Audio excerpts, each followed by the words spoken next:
Imagine running a business where your future is dependent on a group of investors being satisfied with a single report. That's the reality of quarterly earnings, a game of perception and numbers.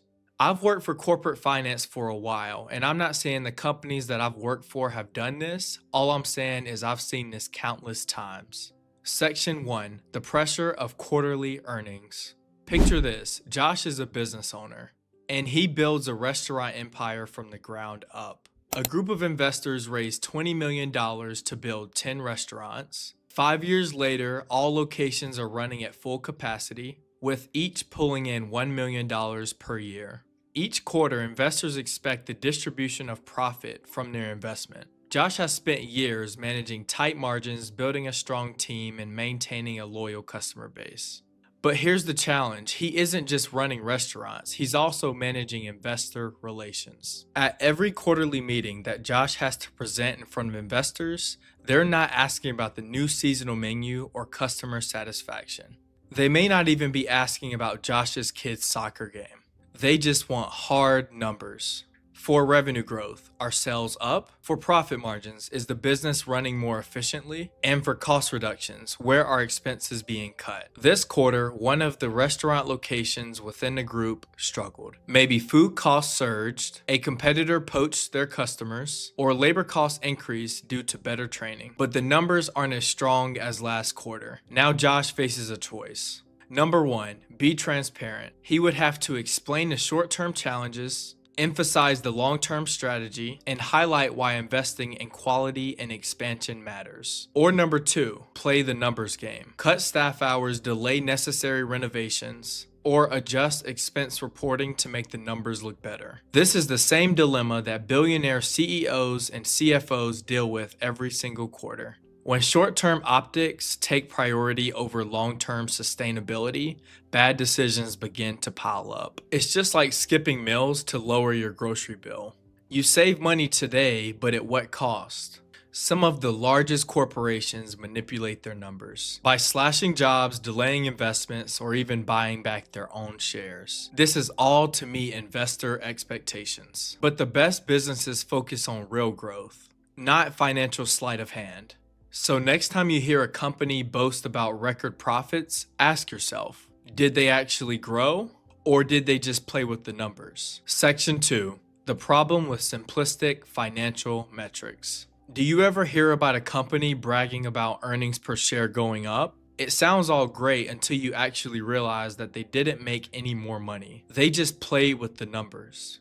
The earnings per share only goes up if they buy back their own shares. Think about it. For a very large corporation, they're deploying millions of dollars to buy back their own shares. It's just like taking a pizza, cutting it into fewer slices, and saying, "Look, bigger slices." But did the pizza actually grow?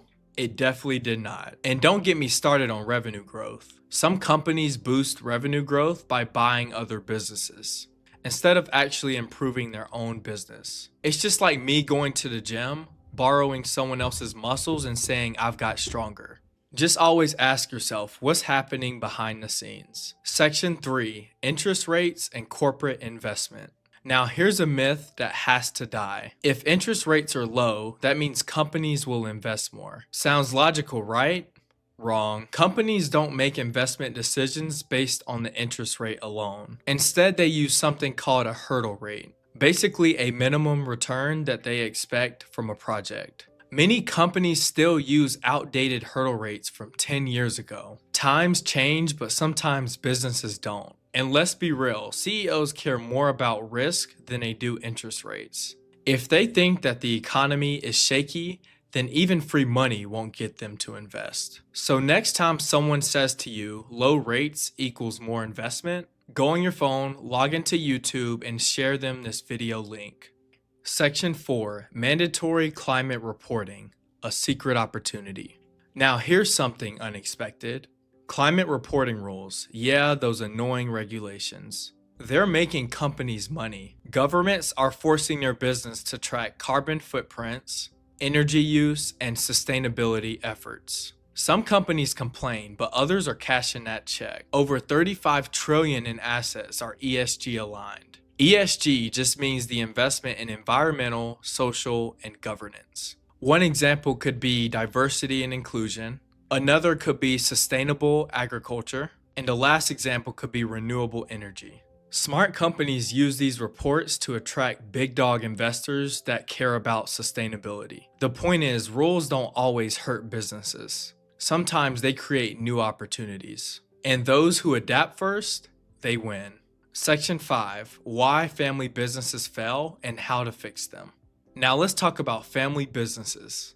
You'd think a family-run company would last forever, right? Well, guess again, because 70% of all family businesses don't last past the second generation. Why is this? It's because of no succession planning. And quite frankly, some of the kids don't even want the business anyway. It's like passing down the championship team without a coach or a game plan. It's just chaos at that point. But look at Walmart and the Walton family, a succession success story. And Walmart stayed strong because they planned ahead. The Waltons still owned 50% of the company, but they brought in professional managers. Compare that to businesses that just hope for the best, and those usually end up as being a disaster.